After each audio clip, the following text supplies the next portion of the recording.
to enjoy some tax incentives and save the earth, I got a guy for you.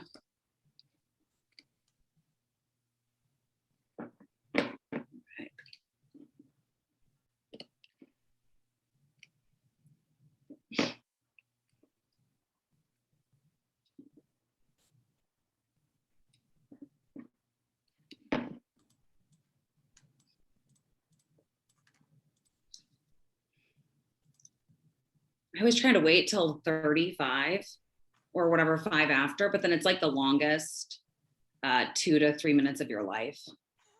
Like, are they going to say anything? We could just start a conversation. There you go. Nicole, let's talk. What happened today? I have not seen anything. Any good financial news? Oh my gosh. It has been such an intense, crazy day. We just had another person join our team today. So I am going to say that I don't know what's going on in the world as much as I would like to. I try so hard not to have my head in the sand, but some days I have no idea what's going on outside of. There are a few of those. My clients. I said to Nicole this morning, every March or yesterday, whenever we talked, every March I go, oh my gosh, we have no choice but to turn into workaholic mode. And every March I'm like completely shocked by it. It's adorable. So here we are. It's good. It's good to be in a thriving housing market and a thriving industry, especially as we celebrate the 1 year, I don't want to call it an anniversary. So the 1 year mark for the pandemic and that entering US. And, we're a lot more fortunate than some to be in an industry that is thriving. So we are going to go ahead and get started. I'm going to start with some more general talk about what landlording is like versus what selling, if it may be a good time to sell right now, what your options are. And then Nicole's going to dive in as the numbers specialist and guru she is, and talk about that piece of it as well. We are both landlords with very, very, and I should say investors with very, very different strategies and stories. And I know we have a lot of other folks on here who are in the real estate investing world and or interested to getting into it. So I will get us started. Can you actually see my screen? Thumbs up? Yeses? Awesome. Because sometimes I think it's shared and it's not. Anyone else? 1 year of Zoom, learning Zoom. All right, guys. So we usually do how to build a real estate empire. And that felt a little tone deaf to me this year as we were experiencing 50% of homes going under contract in the first 4 days in September. And then, just all the challenges of multiple offer situations and challenges we're seeing our buyers have to get into a home. Simultaneously, I had some stuff going on with some of my rentals, and I thought, you know what, let's actually talk about a more generalized approach to building wealth through real estate and kind of all the options you have beyond the two that Nicole and I have experienced and that we teach. I think there's more beyond that. And I think the important thing is that everyone knows it's not one straight path, right? So we're going to talk about getting your piece of the pie, landlording, selling, if that's the right option. And then Nicole is going to take over on the invest side. And then we'll have time for Q&A. So you're in your home. Let's say you own your home and you need a change. And these are kind of your options, right? Disclaimers. We're not attorneys, very much not, but we have great ones. Not accountants. No, thank you. I don't even, definitely not a 1031 professional. So that's to keep in mind. And then a lot of strategies and leverages we discussed do have tax implications, legal implications, all that. So we're going to always encourage you to go back to those folks. Just a quick little disclaimers there, and they are definitely not a one size fits all solution. But we have all of those people that you might need in order to figure out what's best for you and what path is best for you. So let me tell you about my story, just to give you a background on it. So there, see the difference, 16 years, I was 16 years younger. I do get Botox, but just up here, because I think my forehead actually looks better now, but that's a whole different thing. So I'm 16 years older. I still love Diet Coke. I have a different manicure thing I do. And we have 4 rental properties, and that changed everything. So the picture I'm holding is when I closed on my first property. I was 22 years old, which was 16 years ago. So you can do that math. And I was a baby. I say that my net worth was negative 5,000. That's just a guess. I know that I had significantly more money on credit cards, debt on credit cards, then I still don't, I mean, it was during, it was 05. So it was like leading up to the boom, but I ended up with an FHA loan. And so you didn't need to have, your debt to income and all that was good. It was easy. And now we have a net worth of around $1 million. And I don't say that to brag, but rather to say you don't have to be in a perfect position to get yourself on the other side of that. And it's taken time. And the reason that our net worth is around $1 million is because I like to just keep investing. I've gotten advice to continue to leverage. Like I said, I'm 38, my husband's 40. So we have time. I love working. So I don't know what that'll look like for us. But we did meet with a financial advisor because I do think it's important to be diversified and know what your options are. We have recommendations for that as well. And they projected our current portfolio based on paying it off, depreciation, extremely conservative appreciation numbers, that by the time we're ready to retire, which the number I put on it is 60, we'll have $18 million worth of assets to leverage. Feels like a lot, right? But who knows how much things will cost then. So we talked a lot about monthly income and what we'll need and all that, but I think it's important to, get a piece of it now. And that is how you can kind of turn it into other things. And then they've set us up with some other options too, just so that we are not completely relying on real estate. One of the things I hear from people who are concerned is they don't want to tie their money up in real estate. I would say nothing's worse than tying it up into, an IRA you can't access. And again, I'm not a financial planner, but other accounts you can't access until you're of retirement age. So I find it easy to access equity in homes. Just ask First Bank. I do it all the time. And so that is definitely something we're gonna talk about more. So first and foremost, you need to get your piece of the pie. We did that class already, so I'm not going to dwell on it. I think that we probably have some first-time home buyers on here, and just in general, you probably know people who don't own homes. And the biggest thing I encourage is you don't meet someone who's like, you know what? I wish I'd have waited 10 years to buy a house. You get people like me who was super lucky to come out of college with no debt and have a, whatever, and be like, oh, I bought a house when I was 22, right? So you don't have people going, I wish I would have waited. Even if they buy at the height, it comes back. So with that, I want to encourage you to encourage yourself and others that buy, even if it means compromise. So it may be smaller than you want. You may end up in an attached home instead of detached. Get roommates. I see the Claysies on here, and I know that is our plan for Stu Baby. Maybe change up the location, be willing to compromise on location. You really only have to live in it for 6 months.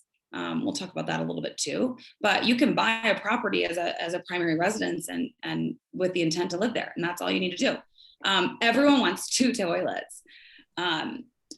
Not everywhere has 2 toilets. And so that may be something that you're going to have to move on. I mean, a second toilet in Denver proper can cost you $50,000 when it comes to comps.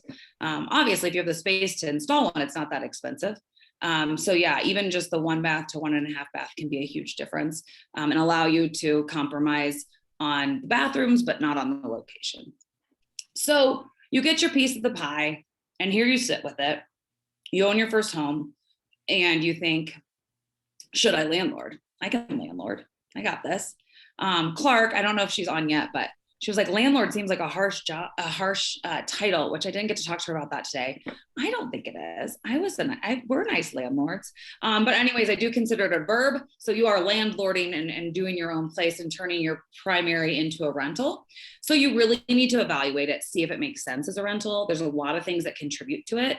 For every factor there is in buying a home and how much you'll pay for a home and everything that goes into comps is the same way it's going to look at rentals.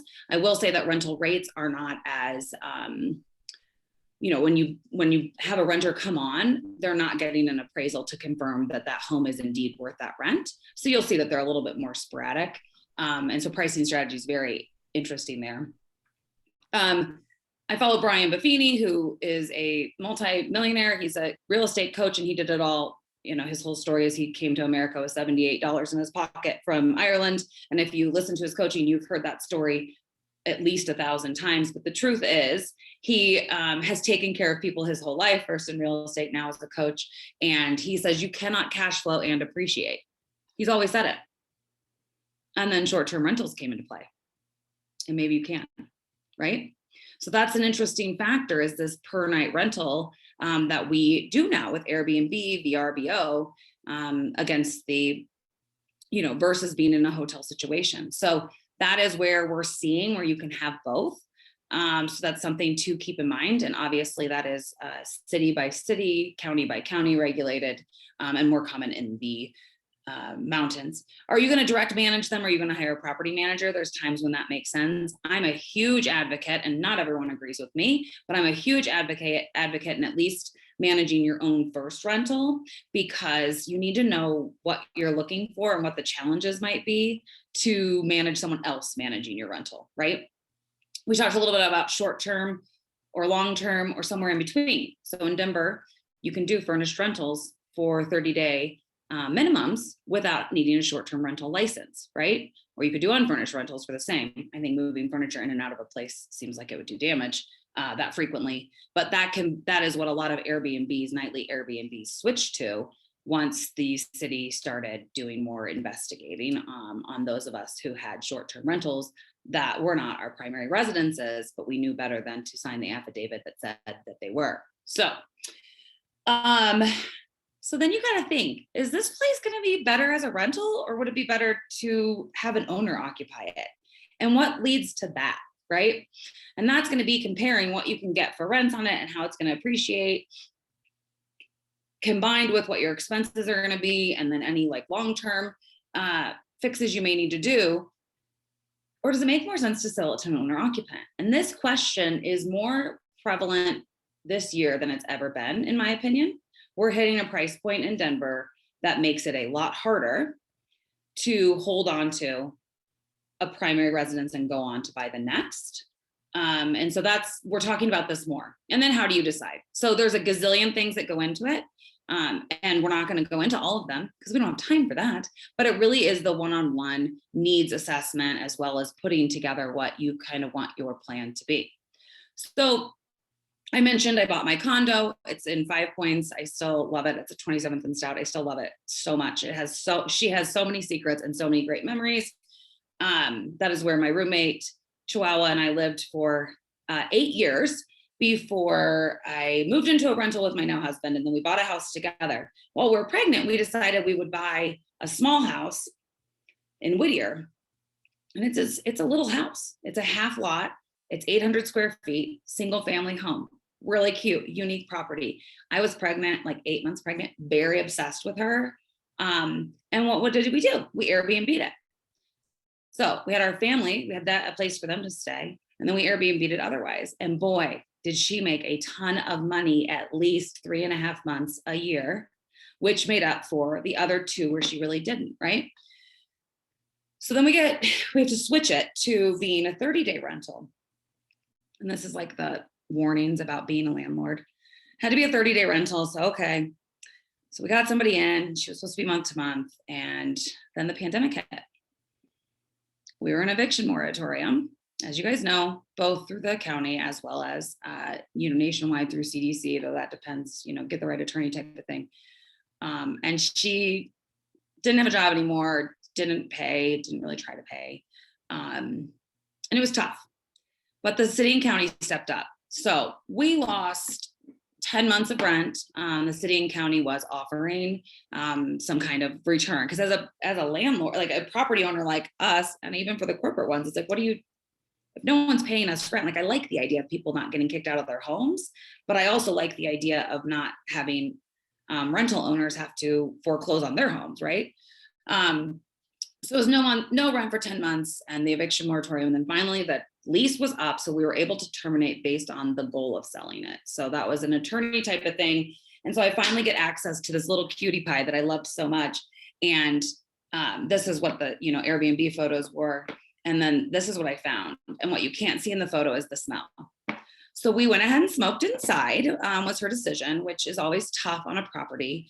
I had wanted to do some renovations anyways, but when someone smokes in your property, you just start over. So we gutted it. And then this is Lucio. He manages all the subs, and he's the best. So we are in the middle of a full renovation right now. Was not what we were planning to do.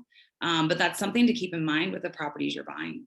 So this property, again, as a subject example, was built in 1886.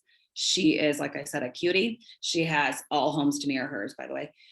She has a twin next door, back when they used to build twin homes. So on the same split lot, she had a huge belly in the sewer. So we went ahead and fixed that. That was about $14,000 total, right? We just found some water in the wall. So we had to figure that out and do some tuck pointing from the inside because it was built with bricks. And soon we're going to go ahead and get her completely pretty. Follow me on Instagram. You'll see all the pictures. And we're going to list her because ultimately the location, it's a single family home at Marion and MLK. So it's a block from Rhino. And I think someone who owns it deserves to live that close to that much fun.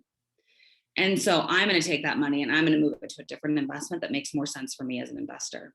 So that's teasing into what we're going to talk about next, which is what you can do with it. And now I'll tell you, I've never been a slumlord and never would be. This one we didn't have access to know what was going on inside. But when doing, I would be an awful flipper because my answer to everything is like, whatever is right. Whatever is right. And yes, we're going to do it. We're going to do it right. Quality, we're moving electrical boxes because it just usability makes more sense, all that. So if you see me flipping things, buy it. You'll get a great deal. I make awful decisions as far as that goes. I'm sure if I did it more, I'd be stingier. So back to the living in your primary and you need to change your situation and upgrade. We have a blog on this. Nicole put out a blog on it and I pulled from her as I do inside her. Usually, on all the options you can have. And so when I send it to people, they're like, wait, there's 10 options to buy and sell seamlessly. So if you're living in your primary home and you need to sell it to buy the next one, don't worry. We have options. Only one of them includes moving twice. And I've had people want to do that. So they could go live like downtown for 6 months while they find their next home. So there are tons of options and we're going to follow up with these resources that already exist after the class instead of me dwelling on them. But just know, again, it's a custom solution given everyone's situation. So let's talk monopoly, right? So when you're selling, you have options and then, take your money and run if you want, but don't go too far with it. You want to keep it in real estate. And Nicole's going to speak to that. But you can upgrade it to a bigger home. I have another client right now who's like, I'm going to sell it because it's older. It only has one bathroom. There's no way to add another. I'm going to buy a new home, but then I'm also going to get an investment property from the appreciation I have from home number one. So she's going to buy a new primary and a rental property. Or maybe you'd actually downsize in the city so you can get your income property in the mountains, right? And the reason these are listed as income properties is because then you can use the rent from them towards your debt to income. So that adds more lending opportunities. You can also do them as second homes if they are far enough away from your primary, especially in the mountains, and do an even lower down payment than an investment would allow for. So here you are again, you still have your home.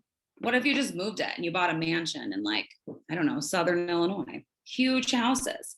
You take all your equity and you decide you want to live, you can work from wherever now. And you've decided that Idaho, nowhere near Boise, because it's very expensive these days, is exactly where you want to be. You just need internet and you're going to buy a huge ranch in Idaho and you're going to live with your goats. I'm looking at you, Emily. So that's an option. So you can take your money out of a hot market and move it into one where it's going to be still a strong, steady investment. Maybe you say, I'm going to sell my one home and I'm going to buy a triplex and then I'm going to rent these two out. And those are going to be investment properties, right? We talked about this small home and then into the mountains, or maybe you just buy two little homes next to each other. You downsize, but then you have another investment. So it kind of depends on where you are in life and where you need to go, right? We talk about people needing to upside, downsize, right size. Maybe they need a right location, whatever it is. So then in my case, I bought that one that I told you about, Marion, we call her. as a rental. It was always an investment property. So you have to trade like investments unless you want to pay capital gains taxes. Again, not going to dig into this. It's very custom based on what situation you're in. But in that case, I can take the equity and move it. I could move it to a different location, and I could get multiple rentals or a big rental, right? I could move it to the mountains, but it has to be to another investment property. So even if I'm moving it to a property in the mountains that I plan to use as a second home part of the time, I have to structure it as an investment. Okay. And you work with a 1031 exchange specialist. There's a lot of discussion about what's going to happen with 1031 exchanges under Biden, et cetera. I think that that is not going to be the priority of this administration, at least not for the next couple of years. But yeah, eventually there'll be more changes to the 1031 exchange. I don't think the Biden administration will push for it to affect anybody who's making under $400,000. But those are my own speculations. 1031 exchanges allow us as investors to move our money to different places. And it frees up primary housing. And that's a huge goal of mine or objective of mine in talking about all these different options, is to help more first-time people get into homes and free up some of this inventory, move it to other places where we can take good care of tenants, or offer great short-term options or whatever it is. So you could, again, take a single family home and put it into a duplex, triplex, quadplex, whatever it is. So there's all your options. We've talked about investing for a long time. I've only done my own. I've helped other people buy some investments, but I will tell you, I do not have 1,000% pulse on every single duplex that hits the market, every single quad that hits the market. I'm over here running a brokerage of 25 people, plus serving 24 clients per year. And so we've always wanted to be partnered with the right people. And so Nicole and I met a long time ago, before I needed Botox, and she still doesn't, which is a whole different conversation.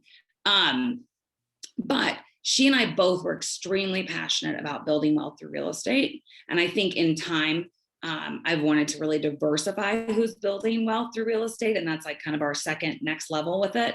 But the biggest thing I leave people with is you have to start somewhere, and then you have options. So the home I bought, which honestly, the condo was 178 and it dipped and it came back up. And now they're listed around 400, which seems crazy. When I bought it, I would have never thought that, right? But then you can leverage that piece, that chunk, that equity. So those are the options that we like to talk about with you guys. Nicole then partnered me with a woman, Lisa, who just joined our team. And I know she's on this call right now. And we are launching a whole division of Live.Laugh called Live.Laugh.Invest that will be specializing on building wealth through real estate investments. And there's all kinds of options with that, whether it's house hacking, roommates, Airbnb, your primary home. And I think a lot of that depends on where you're at in life. Additionally, another reason to get in young, it's so much easier to like move around and have roommates. Now, if I tried to add a roommate to my family of 3, I think it would get a little awkward. So, all right, Nicole, take it from here. Oh yeah, Nicole, proper introduction. I always just assume everyone knows you. And maybe they do. Nicole is a lender, the highest volume lender in Colorado, last I knew. And she also started investing in real estate only 9 years ago. Yeah, I was 11 now. It's 11. Okay, so that's how long we've known each other, 7 to 11, 4 years.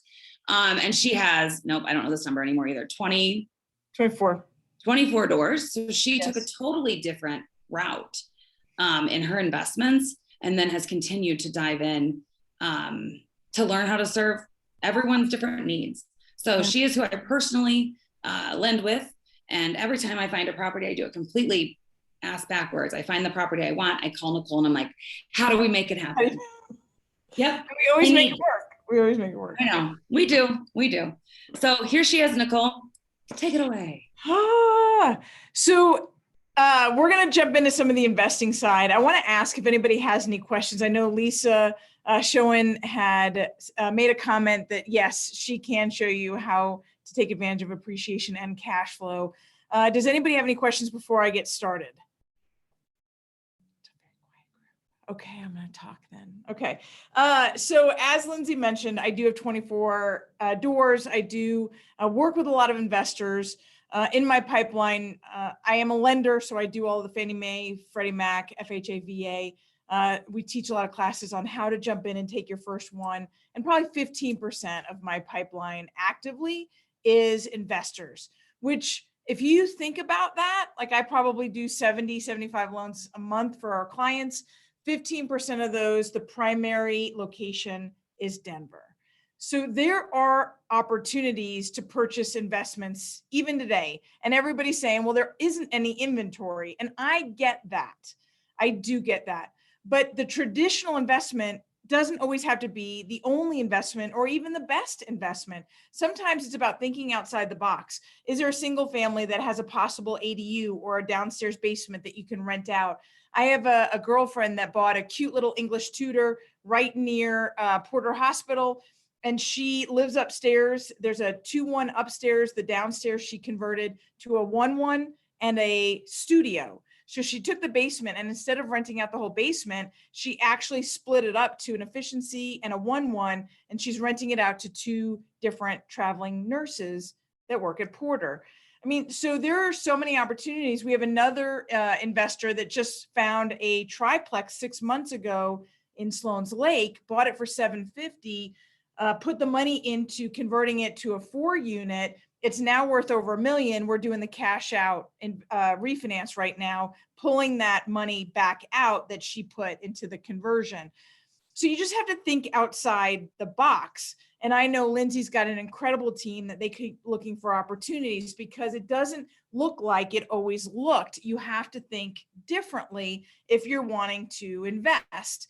And that the question of, do you invest? Do you just convert something that you already own into an investment, or do you sell, is a big question. And Lindsay pointed out a lot of the questions that you should be asking.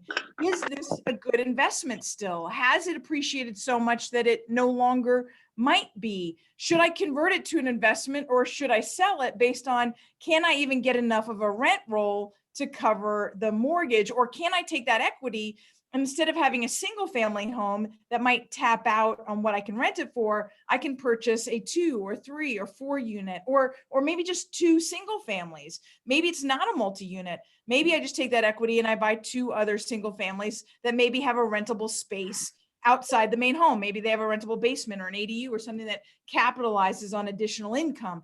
So there's all kinds of ways to think it through. And Lindsay said it when she said there's not one right answer. Nothing in real estate is a straight line. It's about finding the curves that get you to the financial success and optimizing those, right? And having the team that will help you identify them, because you're not going to know them all up front. It's going to take partnering with somebody who's been down that road before. And some of it's right here in Denver. Lisa and I have worked together in a lot of other states as well. You know, sometimes it's about thinking outside the box. I had this lovely lady sitting in my office, and she was, I think she's 75 now. And I ask people, of course I'm a lender, so I get your birth date, right? So there's that. So I always ask, you know, how old are you now? And I kind of get that through the application process. And then I ask this morbid question, and I've kind of just gotten used to it. And people just kind of shake their head and answer me at this point. And I say, I have to ask, because we're going to talk about how to plan to get you to your end goal. How long do you think you're going to live? That's awful. Isn't that? That's awful. But it makes a lot of sense. If I'm trying to help you get there, I can't get you there if I don't know what there is. So this lovely woman who is 75 years old, she comes, sits in my office, and chain of circumstances, she lost her husband 5 years ago to cancer. And 5 years before that, they filed for bankruptcy. So they just filed for bankruptcy 10 years ago. 5 years ago, she loses her spouse. She has her home, and that's it. She has a beautiful home up in Evergreen, and she owns it outright. But that's all she's got. And she's 75 years old. And I ask, how old do you think you'll be when you go? And she said, well, I don't know, but my mom's 98. I go, then we have some planning to do, because you're 75. And I'm just like, I'm glowing at this point, because I'm just like, all right, bring it. Let's find the solution. And the solution was in her house. I I mean, that's the cool thing. So this idea of, do I sell it? Do I buy an investment? Do I convert it to a rental? What is the path to get me to financial freedom and success? It's so often, it's in our home. So 80% of Americans, they talk all about how fantastic the stock market is and Bitcoin and everything that's going on right now. Do you know 80% of the Americans only own 7% of the stock market, but 62% of their wealth is in their home? The answer is in your home. So give yourself the options. So for her, she's got this great downstairs that she would do arts and crafts with her grandkids, and she had her personal craft room and all this other stuff downstairs. And I was like, you need to convert that to a rentable space. You need to start Airbnb-ing your basement. And she was still making some income. She was a realtor, and she still had a couple deals a year, not a ton of money. But what we did was we did a reverse mortgage to pull out some of the equity from her house. We didn't tap it out because she was really wanting to keep that for her kids. So we just pulled out some of it.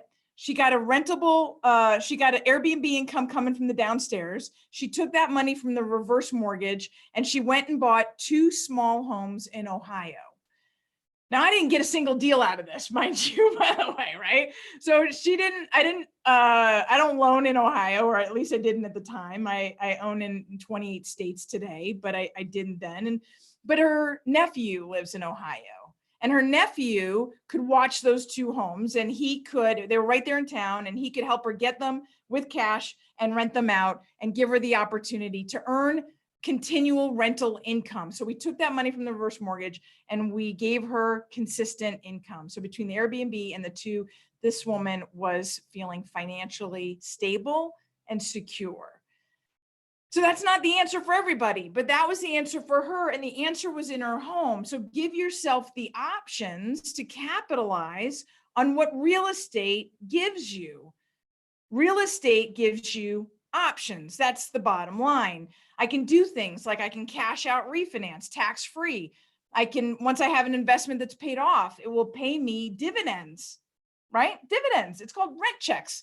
It'll pay me dividends for eternity as long as I keep a solid place for those tenants to live. Or I could sell it, pay the capital gains, and have a chunk of money. Say I have an illness or a change of life or who knows what, that I need that cash. I can do that. Or I can 1031 exchange it, as Lindsay mentioned.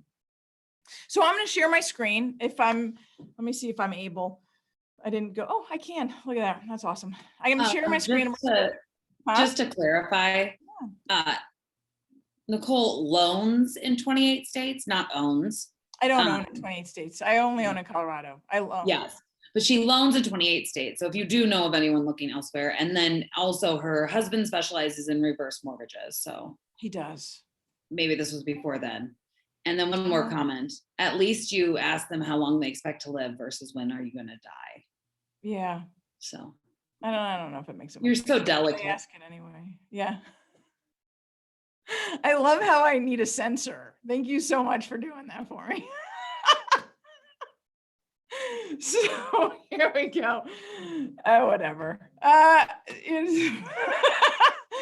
So to go through really quickly, I'm going to touch on, some of the opportunities and why I think real estate gives you the best options, right? So much better than all the conversation going on right now about what's going on in the stock market, because it's crazy. And you think, okay, well, I'm going to pull out and I'm going to put money in there. And I'm not opposed to what's going on in the stock market.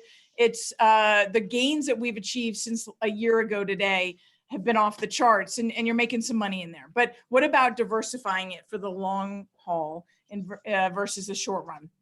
So real estate does give you diversification and it gives you options. We talked about the equity. Harvard did a study of 62-year-olds.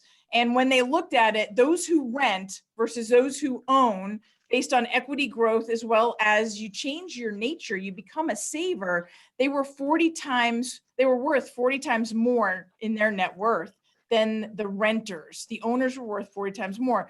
The opportunity really that stands in front of people that are considering buying or owning rentals is this number right here, this last one. 35% of Americans are renters, and they just will be.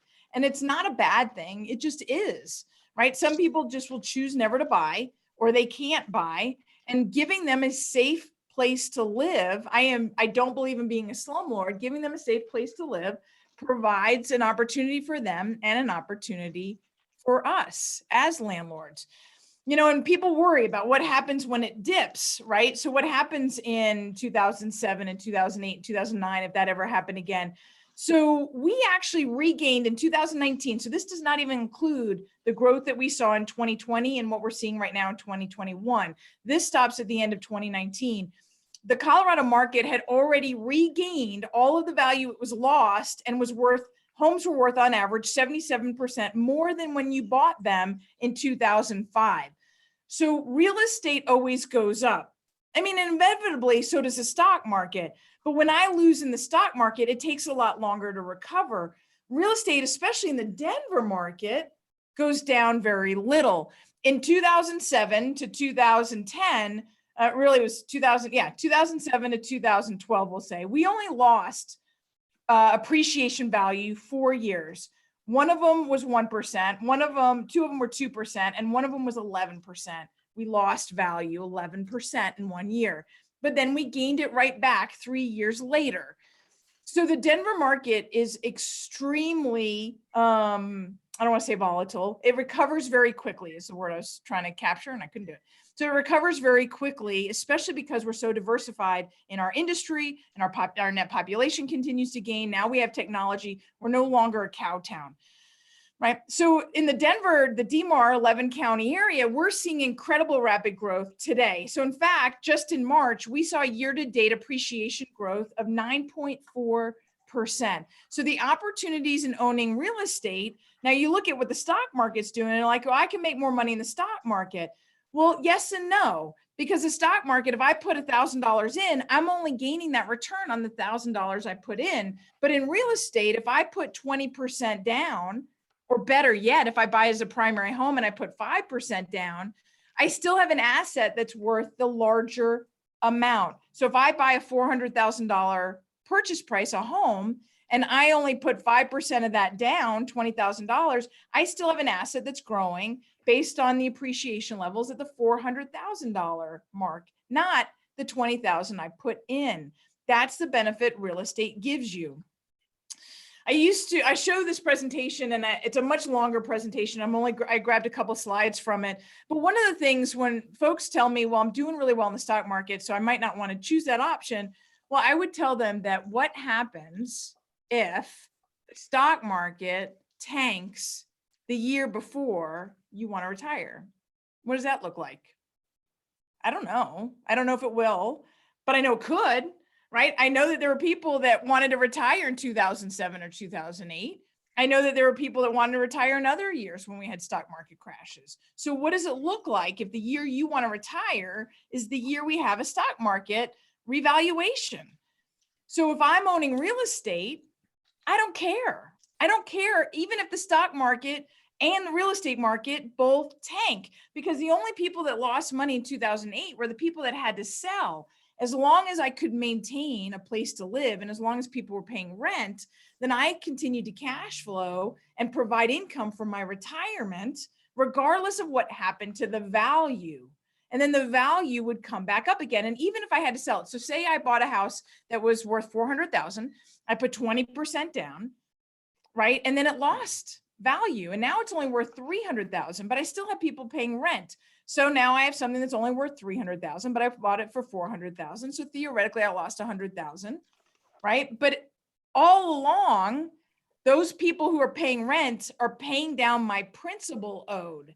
So maybe at this point, I only owe $150,000, right? Not the amount I bought it for. So as people are paying rent, and with that rent, I'm paying the mortgage, and I'm paying that principal balance on that mortgage down, it reduces my risk of volatility in the market.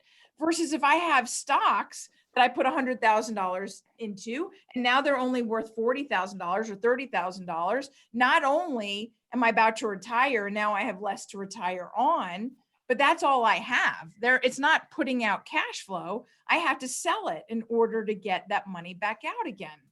So it's a comparison, and there's nothing worse than having a financial planner tell you that you're going to run out of money before it's time to go, right? I want to go before I run out of money. That's my plan. And real estate helps get me there. So we talked about this idea of putting less down than the actual amount and what it does for you in the stock market versus real estate. Here's a conversation. So I talked with my kids, and I taught this class in an economics class in a high school. And I talked about the fact that you only have to buy so many properties to get to your goal line, right? So first you have to assess what your goal line is, and then you back into how many properties give me the rental income that help offset the other investments I have that get me to my goal line. Well, if I have time, so it kind of depends. It's a different conversation when I have somebody who's 75 sitting in my office versus if I have somebody who's 25 sitting in my office. And I've had all of them. I've had kids come to my classes who are 15 years old or 16 years old with their parents going, when can I buy my first house? I'm like, when you're 18. I'm like, I have people trying to fill out applications at age 17. Stop. When you're 18, you can actually fill out legal documentation. So they get it, right? This new generation, I have 3 kids that are all of this youngest generation who I love so much to watch their excitement, and they get it. They want that long-term stability. So I taught this economics class and I said, if I can help somebody purchase, right, 4 multi-units, right? So I kind of went big here and then I scaled it back. So I said, if I can buy 4 multi-units before you're age 30 and you keep moving and they're your primary homes, then if I take the lowest level, so 3.6 is a historic appreciation nationwide. So that includes Oklahoma. So 3.6 is the national historic appreciation. Denver doesn't appreciate there. It appreciates at 6 historically. So if I take 3.6% appreciation and I take 1% rent growth, I have an asset that's worth, I have 4 multi-units worth $2.4 million, putting off $18,000 a month in income.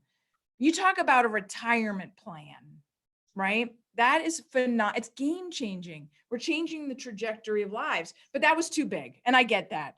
And so I went back and I said, okay, so if that's too much, then what if we just did it really slow and we bought a couple of condos and then we bought a small home and then a medium-sized home and then maybe a medium to larger size home. We just kept kind of working our way up.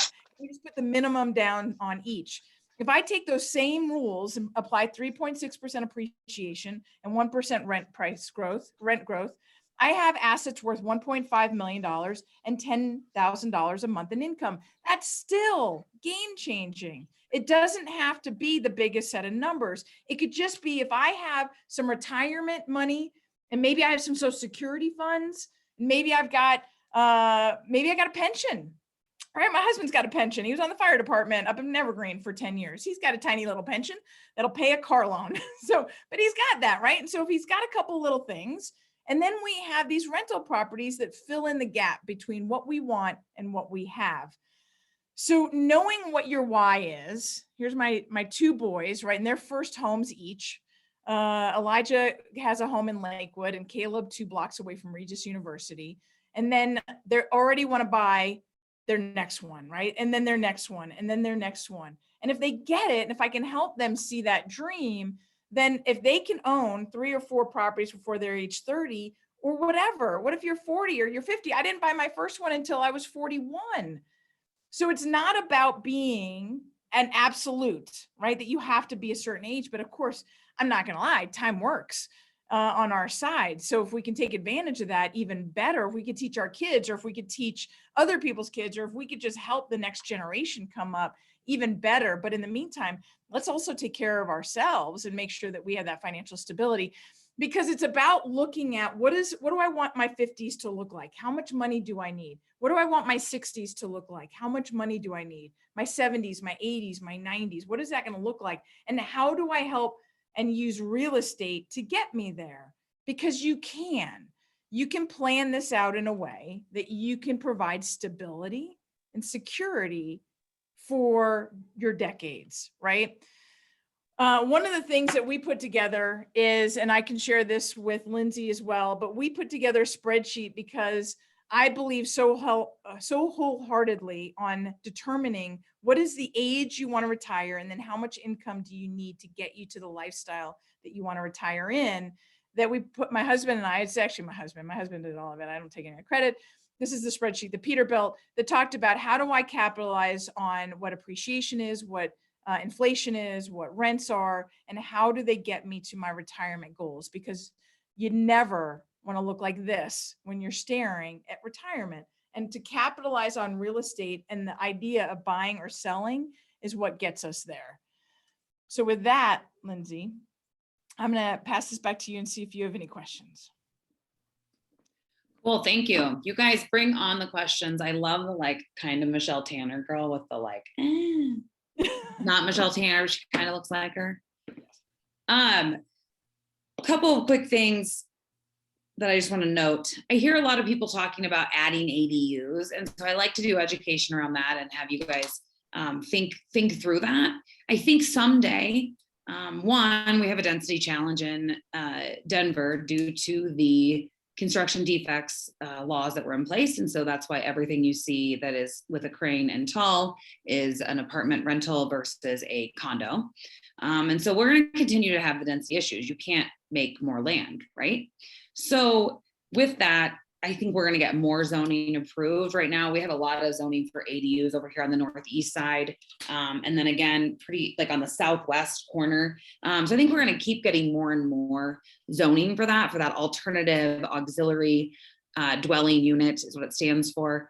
But right now, those are basically like tiny custom homes. Do I think at some point they're going to be able to fabricate them elsewhere and move them in and be more cost effective? Yes.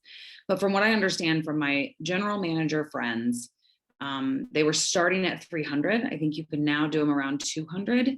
But that's for a pretty bare bones garage with a one bed on top. So thinking about that from an investment standpoint, so when people are looking at homes, they're like, cool, it's zoned, I'm going to throw an ADU in. I just like to be like, I don't want to kill your dreams. I just want to tell you that they are expensive because you're tapping into the sewer, et cetera, et cetera. So something to keep in mind is similar to like, we're going to buy this home built in 1886 and we're going to pop that top because I heard it and they did it on Fixer Upper for $4,000. Chip did it. And that again, you're talking about hovering a structure over a turn of the century building. It's not quite as simple as we wish it was. Trust me, because I've had all those thoughts and wants, et cetera. Question here. Yeah, somebody asked about managing properties or hiring a manager. I do want to address that because I have a pretty strong belief, and Lindsay, you can jump in and say what you think different. But I believe that you should manage your own properties, at least in the beginning, not long-term. Now I have a day job that takes a lot of my time. I don't manage any of my properties anymore, but we did for the first 4 years. We understood what it would take to replace a water heater, what it would take to redo the carpets or paint or replace something. And so then when we did finally get a property manager, the first one, we knew what questions to ask. We knew if we were being ripped off. We knew what was important. We knew how to collect rent or how to adjust the rents. And we knew when we could feel safe in the hands of somebody who's taking care of your retirement.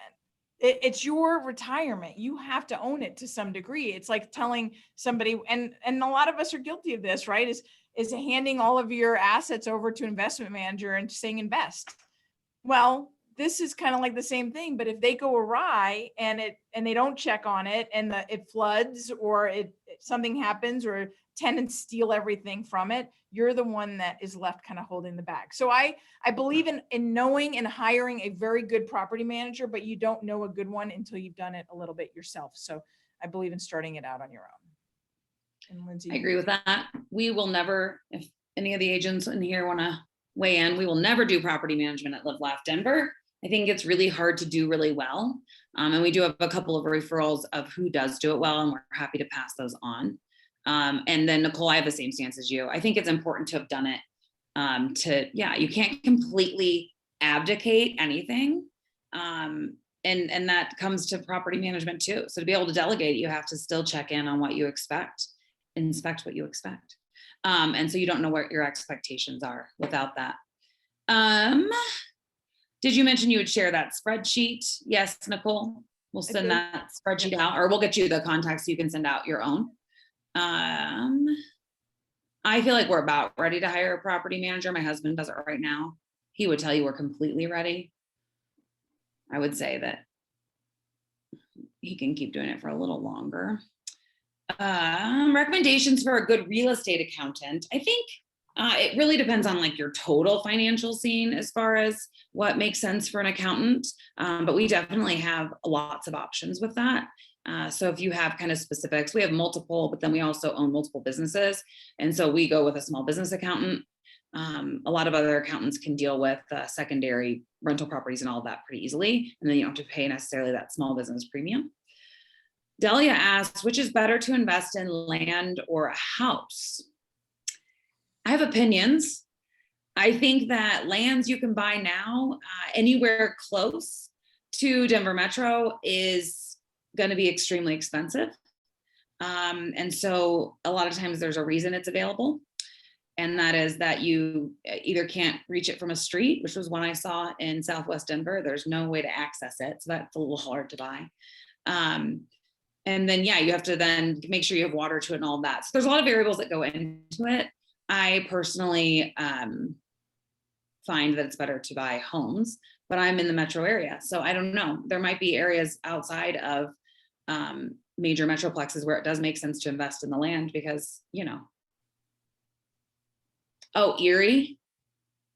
Is there still land up there that's available that the developers haven't taken? No, I have 9 acres I haven't found the financial yet. So it's so hard to get a loan for land. So I'm looking to find a loan for the 9 acres in Erie. Okay. Yeah. Nicole, can you help with that too? We'll connect you guys offline. Yeah, she's right. It's hard to get. We don't do loans on land. You have to go through a credit union or a bank. They typically want 20 to 30% down. They want it to be you've got to have access to the services, water, electricity, and so based on how much it's been upgraded will depend on how much. If it's more rural, it's going to require more down. So it is harder to finance. We have the 20% to give to get it, so we have the 20%, but we haven't found the only way Wells Fargo told us to do it, but they don't have the program yet to cash out. And then well, yes, I can connect you with a couple folks that do land loans. You don't want to go to a big bank like Wells Fargo or Bank of the West or Chase. Yeah, I'll take care of you. Let's talk offline. Okay, thank you. Of course. Right.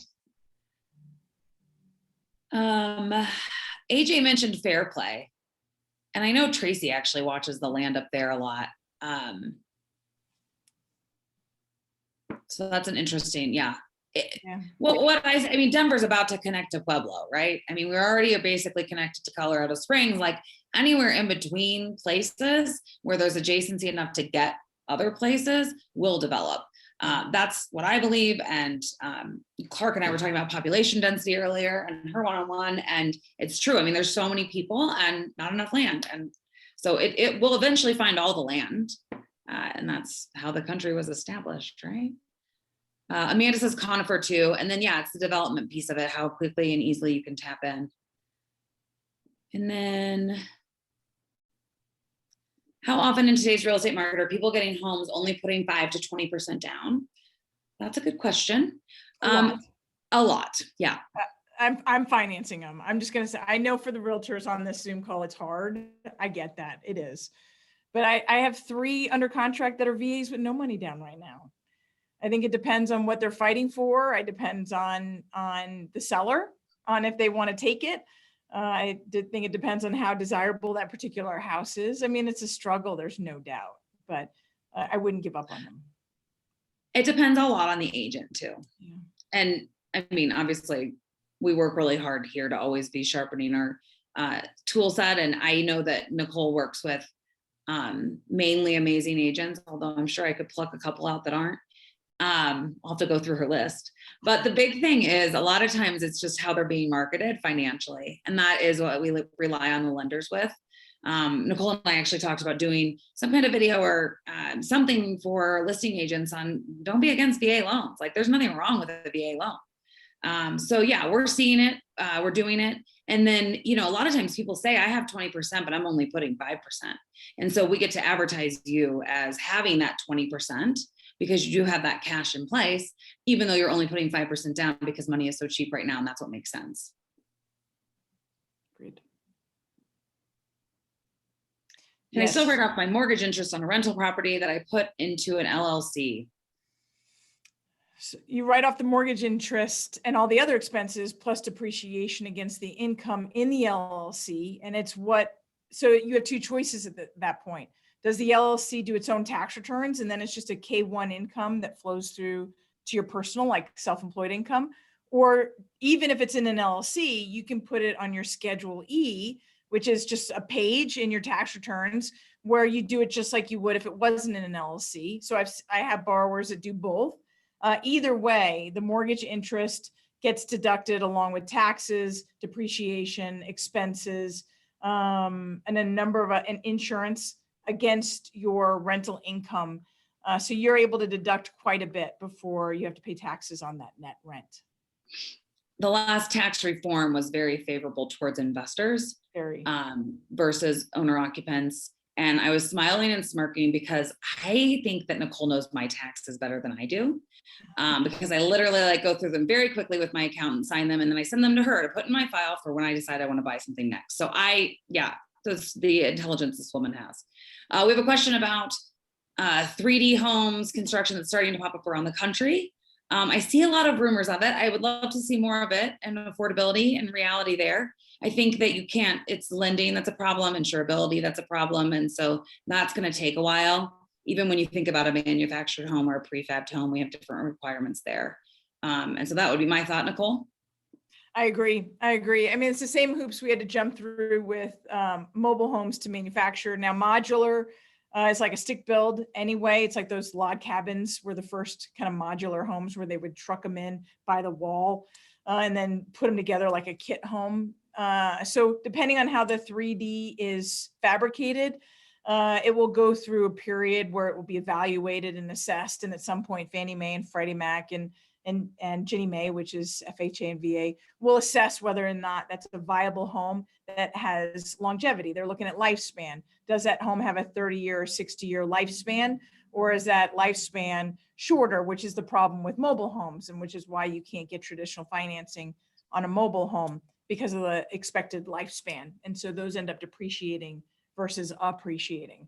So I don't think we have enough data yet on the 3D homes. Yeah.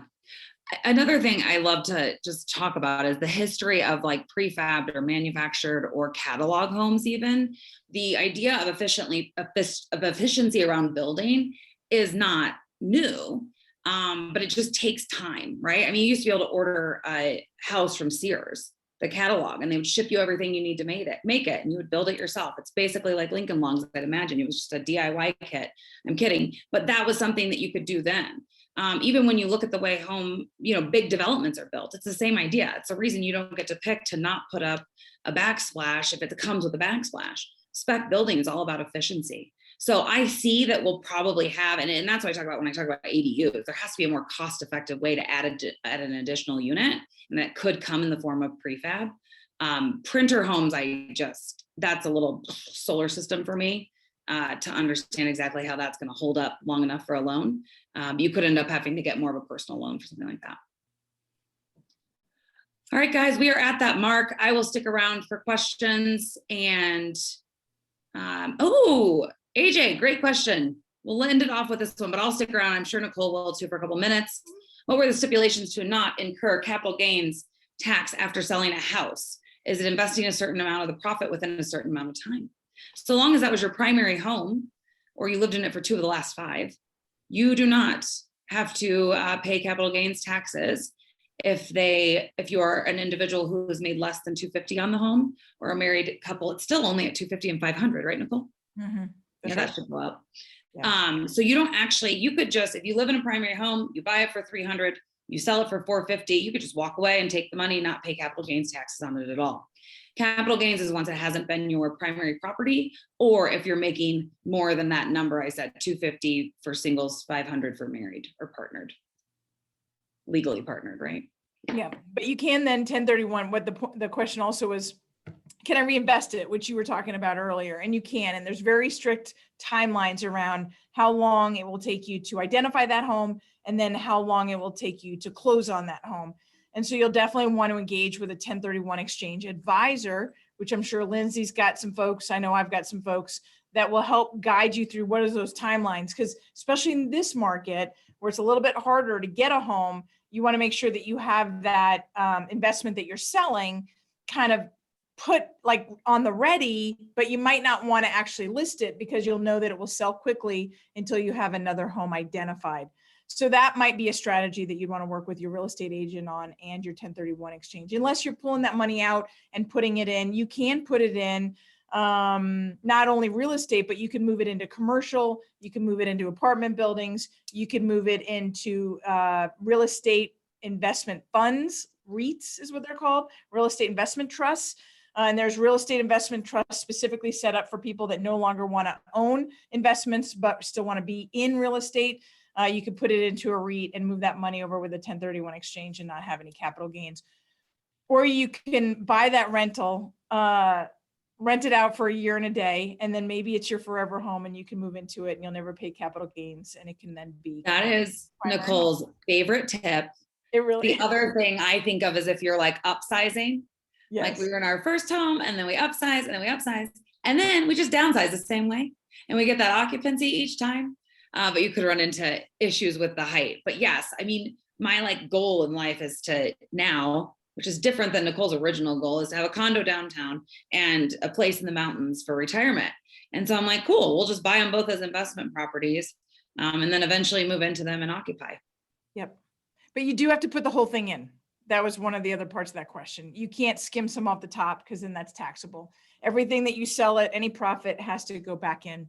So if you want to do a cash out refinance or a HELOC before you sell it, might be an idea. You can pull the cash out that way. I am not a CPA, but I will tell you that that is a trick. And then, but everything you get at the closing table has to go into the next one.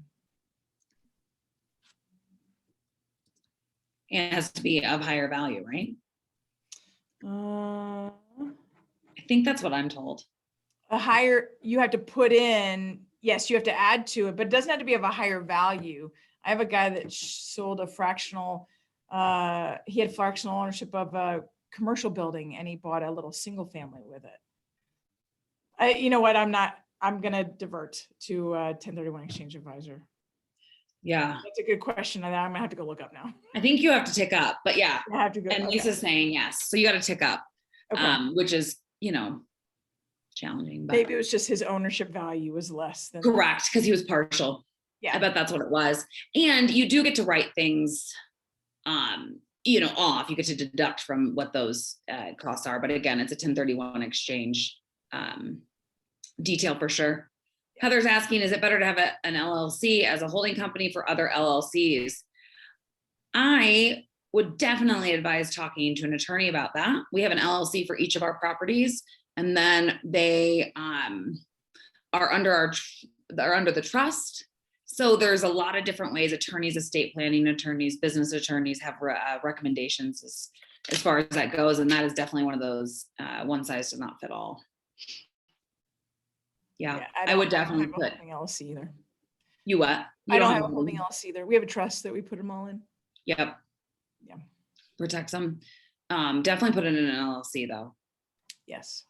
Because to start for a lot of reasons, but then that's who the landlord is. So it doesn't have to be associated with your name, which can be nice. Thank you guys so much. We'll be sending out tons of resources. This is a start of a conversation. It is not a take it and do the best you can type of launch. We love creating custom solutions for everybody, whether it comes to primary home ownership, investing in real estate, or a combination thereof. So reach out. We'll send you all of our contact information as well as the resources we discussed. Everything can also be found on our website as far as the blogs and resources like that. So we'll send those out and highlight them. And thank you guys for your time. I'm so happy to be. Absolutely. Thank you. Bye-bye. Thanks, Nicole. Thank you.